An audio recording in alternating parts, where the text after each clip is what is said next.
No son pocos los actores reconocidos que refieren el escuchar como uno de los aspectos más importantes al momento de actuar. Escuchar es mucho más allá que poner atención. Por lo regular, al momento de comenzar a escuchar, nuestro cuerpo incluso suele inclinarse un poquito hacia adelante para captar mejor aquello que nos interesa. Es decir, que nuestros oídos estén lo más cerca posible de donde se emite el sonido, lo que quiere decir que a priori pensamos que la escucha es privilegio del sentido del oído. Pero para escuchar en las artes escénicas hay que considerar la posibilidad de escuchar con los 5 sentidos. Y eso es algo que las personas comunes no entienden. Aprender a escuchar así es darle al resto del cuerpo la misma importancia que a los oídos y poner en ese juego el gusto, el tacto, la vista, el olfato. El espectador no reflexiona mucho sobre eso porque observa y oye un producto en su fase ya terminada. Pero el actor entrenado escucha todas las alternativas que un sonido ofrece y entiende su procedencia o debe entenderla. Por eso, cuando él es el siguiente en emitir un sonido, lo hace desde toda la caja de resonancia que su cuerpo ofrece.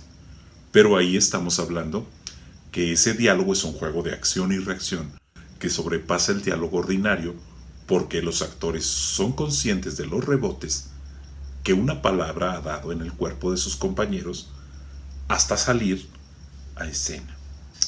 E igualmente son conscientes del proceso que implica emitir una palabra, o debieran serlo, y en ese devenir saben que el saber escuchar es un detonante poderoso y esencial.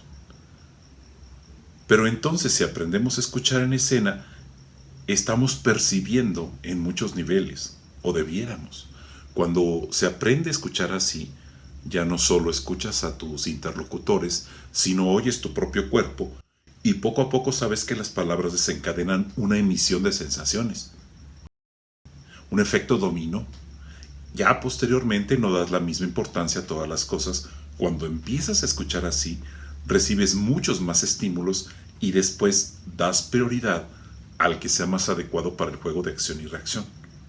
Por ello los actores no escuchan como en la vida cotidiana, cuando se encuentran en escena, ya que deben escuchar con la intención de entender, y las personas en su vida cotidiana escuchan con la intención de responder.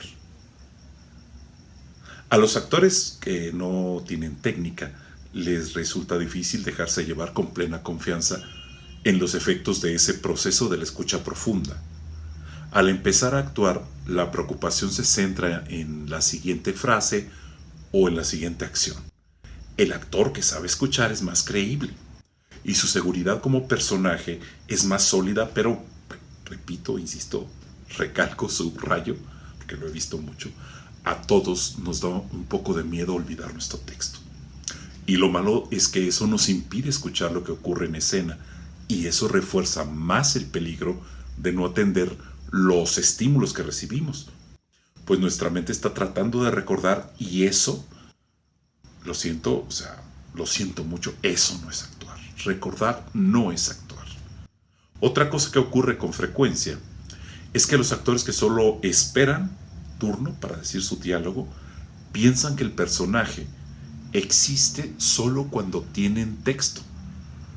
Y ahí se pierden la mitad del trabajo del actor, porque un actor sin diálogos puede experimentar con el juego de reacciones que implica escuchar. El texto es solamente el pretexto para orientar el hilo dramático. Lo verdaderamente importante, hablando de actuación, ocurre en todos los silencios que se encuentran en tanto alguien habla, o hasta en silencios más pequeños, como los que existen dentro de las mismas palabras. Por eso es tan importante saber escuchar, porque esas ausencias de texto son un campo fértil para las expresiones más finas. Ahora, el actor escuchante puede llegar a ser una caja muy precisa de lo que reciba. ¿Sí? Estamos hablando de alguien ya entrenado que ve en los ecos los significados de las palabras que recibe del otro personaje o compañero que se encuentre con él en escena, y será inevitable que sienta la reacción natural que es moverse frente al estímulo auditivo. Y claro, lo ideal es que sean movimientos que sean acordes a la acción dramática que está viviendo. Entonces esas cadenas de acciones y reacciones permiten ver el proceso completo y que junto todo, ya como un buen fluir, se conciba como real. ¿Ok? Y eso está complicado porque se concibe real ante algo que fue escrito con mucha antelación. Ahora, muchos actores se meten en ese proceso de impulsos y de alguna manera, como ya conocen sus procesos en los ensayos, los generan antes de que sea el momento adecuado y en ocasiones hasta interrumpen a sus compañeros, pues su generación es mucha. Por eso es importante que una vez que conoces tus capacidades de reacción frente a un parlamento que ya has escuchado previamente, seas capaz de llevar tu escucha al tiempo necesario, a lo que es imprescindible que estés mostrándonos en escena. En ese tiempo real y con cada palabra que tengas en la boca, aportes el peso específico preciso en el momento correcto. Es decir, llega el estímulo, permites que rebote en el interior de tu cuerpo y luego le das cauce. Eso puede tardar milésimas de segundo o segundos o lo que en ese momento requieras, ¿sí? Pero esa voz interior es lo que finalmente le da la voz al personaje. Igualmente los personajes existen aunque no tengan diálogo. Incluso aunque no estén en ese momento en escena, los personajes existen. Una anécdota acerca del escuchar. Estuve en el funeral del padre de un amigo, fue un hombre muy querido y bueno, todavía me da escalofrío recordar cómo en medio del silencio cualquier lamento de la viuda, por más pequeño que fuera, desataba en todos muchísimas reacciones. Algunos se recargaban en el hombro de sus parejas, otros apretaban los labios, a algunos se les salían las lágrimas. Y ya camino a la casa, no pude dejar de pensar que no hicieron falta las palabras. Todos estaban en una disposición total de escuchar lo que la viuda expresara, pero era tanto su dolor que no podía hablar. Pero no era necesario porque sus lamentos eran más que suficientes y todos quienes los escuchamos reaccionamos a ello.